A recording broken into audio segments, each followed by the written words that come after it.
নমস্কাৰ শ্ৰদ্ধা ছাৰ বাইদেউসকল আপোনালোকক এটি বহুত বেছি গুৰুত্বপূৰ্ণ খবৰ এই ভিডিঅ'টোৰ জৰিয়তে জনাবৰ কাৰণে চেষ্টা কৰিম। ইতিমধ্যে আমি জানো শিক্ষা হেতু এপ্লিকেশ্যনৰ জৰিয়তে আমি অনলাইন এটেণ্ডেন্স দিব লাগে আৰু শিক্ষা হেতু এপ্লিকেশ্যনৰ জৰিয়তে ইন টাইম আৰু আউট টাইম দুয়োটা বাধ্যতামূলকভাৱে দিয়াৰ এক বিশেষ নিৰ্দেশনা প্ৰকাশ পাইছে। লগতে এই নিৰ্দেশনাখনত আন এটি কথা প্ৰকাশ পাইছে যে কোনোবা যদি শিক্ষক শিক্ষয়িত্ৰী IAS অফিচ ইন্সপেক্টৰ স্কুলৰ অফিচ বা ডিস্ট্ৰিক্ট এলিমেণ্টাৰী এডুকেশ্যন অফিচলৈকে যাবলগীয়া হয় তেওঁলোকে 3 বজাৰ আগত এই বিদ্যালয় এৰি তাত যাব নোৱাৰিব।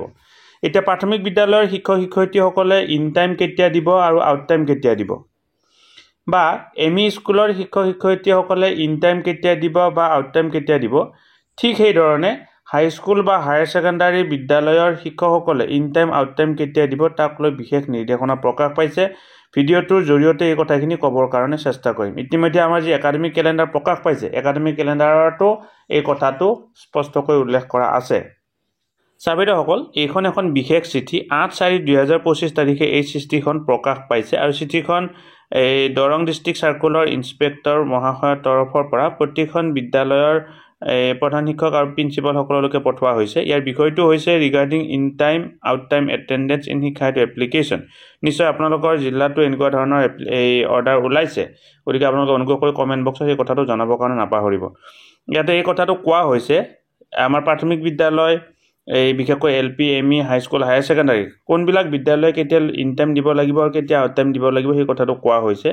ইয়াতে চাওক, with reference to the subject cited above I have the honour to state that as per my notes of virtual meeting on Shiksha Setu attendance circular number ইমান ডেটেড ইমান the following actionable point must be strictly comply. এই কথাটো কোৱা হৈছে যে কি মানে সকলোৱে ষ্ট্ৰিক্টলি এইখিনি ফলো কৰিব লাগিব। এতিয়া চাওক, প্ৰথমতে LP স্কুলৰ ক্ষেত্ৰত কি কোৱা হৈছে, LP স্কুলৰ শিক্ষক শিক্ষয়িত্ৰীসকলে 9 বজাৰ পৰা 2:10 বিদ্যালয়ত থাকিব লাগিব। UP স্কুলৰ শিক্ষক শিক্ষয়িত্ৰীসকলে 9 বজাৰ পৰা 2:30 বিদ্যালয়ত থাকিব লাগিব আৰু হাইস্কুল হায়াৰ সেকেন্ডাৰী বা চিনিয়ৰ সেকেন্ডাৰী স্কুলৰ শিক্ষক শিক্ষয়িত্ৰীসকলে 9 বজাৰ পৰা 3:25 বিদ্যালয়ত থাকিব লাগিব। ইয়াতে চাওক, এই কথাটো কোৱা হৈছে 4 নম্বৰ পইণ্টত আপোনালোকে চাবৰ কাৰণে চেষ্টা কৰক। All teaching and non-teaching staff including principal, headmasters of all gov provincialized self-paced secondary and elementary school and KBVP should give the in-time and out-time attendance through শিক্ষা Setu app regularly without fail. ইয়াতে এইটো কথা কোৱা হৈছে যে সকলো যে কৰ্মচাৰী শিক্ষক শিক্ষয়িত্ৰী LP ME হাইস্কুল KBVP বা চিনিয়ৰ সেকেন্ডাৰী প্ৰভিন্সিয়েলাইজ গভ সকলো শিক্ষক শিক্ষয়িত্ৰীয়ে কি কৰিব লাগিব, তেওঁলোকে নিয়মীয়াভাৱে ইন টাইম আউট টাইম দিব লাগিব। 5 নম্বৰ পইণ্টত কোৱা হৈছে চাওক, regular attendance of student in school through Shiksha Setu app compulsory, otherwise student will deprive from facilities provided from government of Assam related to education, the head of the institution will ensure the same. এইটো কথা মই ইয়াৰ আগতো কৈছিলোঁ যে কি যদি ছাত্ৰ ছাত্ৰীসকলৰ শিক্ষা হেতু এপ্লিকেশ্যনৰ এটেণ্ডেন্স দিয়া নহয় তেওঁলোকে মিড ডে মিলৰ পৰা ডিপ্ৰাইভ হ'ব। কাৰণ আমাৰ মিড ডে মিলৰ চাউলটো আগতীয়াকৈ আহে যদিও মিড ডে মিলৰ যিটো পইচাটো এইটো মাহৰ ওপৰত ভিত্তি কৰি নেক্সট মাহত তেনেকুৱা ধৰণে দিয়া হয়। গতিকে যদি কোনোবা এখন বিদ্যালয়ত ছাত্ৰ ছাত্ৰীক অনলাইন এটেণ্ডেন্স দিয়া হোৱা নাই, পৰৱৰ্তী পৰ্যায়ত তেওঁলোকৰ মিড ডে মিলৰ হয়তো পইচা কমকৈ পাব পাৰে। ইয়াতে 6 নম্বৰ পইণ্টটো চাওক, no teacher should visit the IAS or DWO অৰ্থাৎ inspector of school or district elementary education officer বিফোৰ 3 PM।